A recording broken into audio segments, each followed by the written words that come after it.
What's up, everybody? Welcome to the September 2nd, 2025 IndiView Weekly Market Update. I am Jeremy Bryan, and this is powered by Indy Wealth. Today, we're just going to talk about the hot button topics in the market. In my opinion, we are now in fall. I am a Memorial Day to Labor Day person about that summer. It's when kids are getting done with school, and now it's when kids are going back to school. I look at that as the summer phase, and they're kind of ending from a market perspective, especially kind of ending that summer phase. So as we enter into fall, September is typically one of our seasonally weaker months. It's actually, I think, the weakest month if you segment them out by month over history. September is usually our worst month. Doesn't mean we're going to have a bad month. It just means that it's more, history tells us this is our seasonally weakest month. But let's get into what actually could drive the markets over the next week. And first and foremost, we had an announcement of tariff limbo again on Friday, where the courts ruled them, the executive orders and I'm not going to get too far into the weeds, but the Trump tariffs, a lot of them were ruled unconstitutional. We'll see where this goes. They gave them until October 14th to make changes, which allows the administration time to appeal to the Supreme Court, which they will absolutely do. The big case scenario here is that we're still in tariff limbo. We don't know what the implementations are. We don't know what they will be. We don't know what the Supreme Court will do.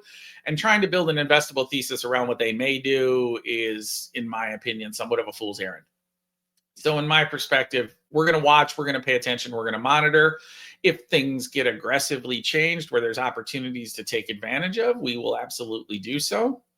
But right now, from our side, it's more just watch, wait, and see, because the uncertainty of the outcome is just as uncertain, but the uncertainty of the market reaction and the adjustments and all the other stuff that can happen after that decision is made could have even greater impact on what happens with markets overall. So I just don't think we're done with this anytime soon. I think we're going to have to live with this limbo for a little while, and we'll see what the outcome is, but trying to invest based upon it, not something we're doing right now.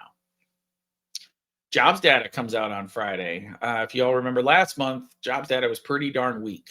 Was not a good jobs report last time.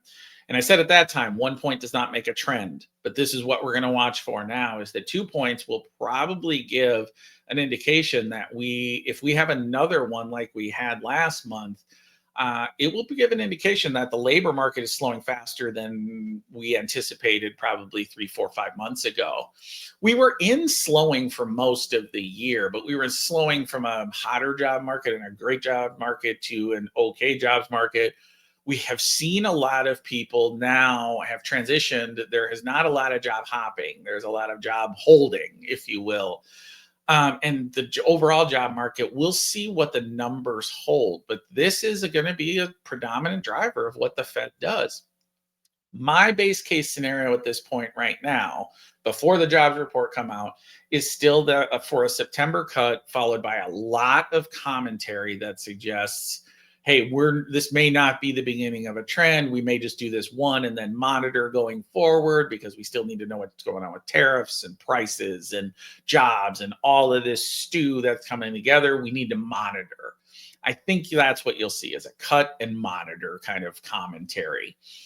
But the jobs report could have a changing that. If we have another one, or an even weaker one, where we fall into potential contraction territory, that could be a problem, and that could change the commentary of the cut to beginning of saying, okay, we need to maybe act more aggressively than even we had anticipated, because the job market seems to be eroding a little faster. On the other hand, if we have massive acceleration, which I don't see the scenario for, and I think there would be a lot of skepticism, given that the prior person that gave the weak report was fired, and so this is a new one. We'll see how people look at these reports going forward. But I think from that side, if we start to see a big reacceleration, that could, put them a little pause on a cut. So we'll see. We'll see what happens. This is a pretty decent, this is a pretty important one from a perspective of not only, again, from our opinion, I think jobs are the most important thing out there for the U.S. economy. I've said it a million times. I'm going to say it a million times going forward. Is when U.S. consumers have a job or feel like they can get one if they need one, they'll continue to spend money. But when that turns the other way, that's when the pocketbooks start to tighten, and that's when we start to see contraction in our economy. So we need to pay attention. We need to understand what's going on in the job market. If we get a secondary level of weakness, may need to revise what the overall economic picture looks like going forward because of that job sentiment starting to get materially worse. Turning to the earnings side, last week NVIDIA reported. So these are two, NVIDIA and Broadcom. I know Broadcom with AVGO, it always kind of frustrates me, but it is what it is. NVIDIA and Broadcom. NVIDIA reported last week. Broadcom is scheduled to report this week. These are AI-centric companies. And, the big takeaway from NVIDIA's report last week was that AI is still spending aggressively. 56%, I believe, year over year growth. They beat on sales. They beat on earnings. They're not beating by as much as they used to. And this happens all the time, is that when you get this new technology wave, what happens is companies are spending so much money that, the people who do the sell side, if you will, they develop consensus around how much, sales and earnings are going to do.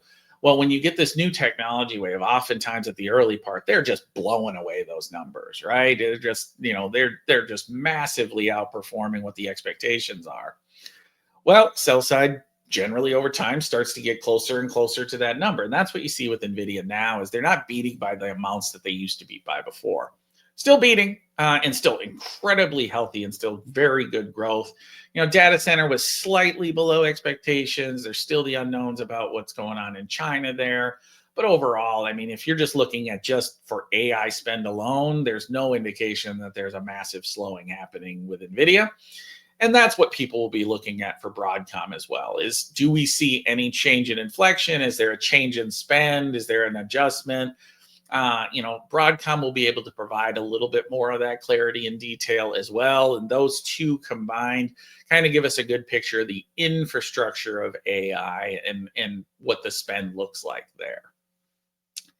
Lastly, I told you that I believe this is the fall, and it's because after Labor Day, I have to bring my kids to school. And that's what I did this morning.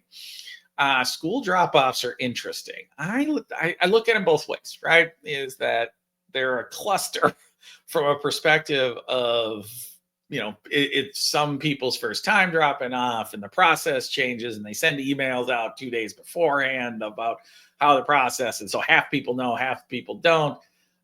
It's interesting, and especially I have a high schooler now. It's interesting from there's parents dropping kids off, but there's also teenage drivers, and it's a soup of somewhat misery at some points.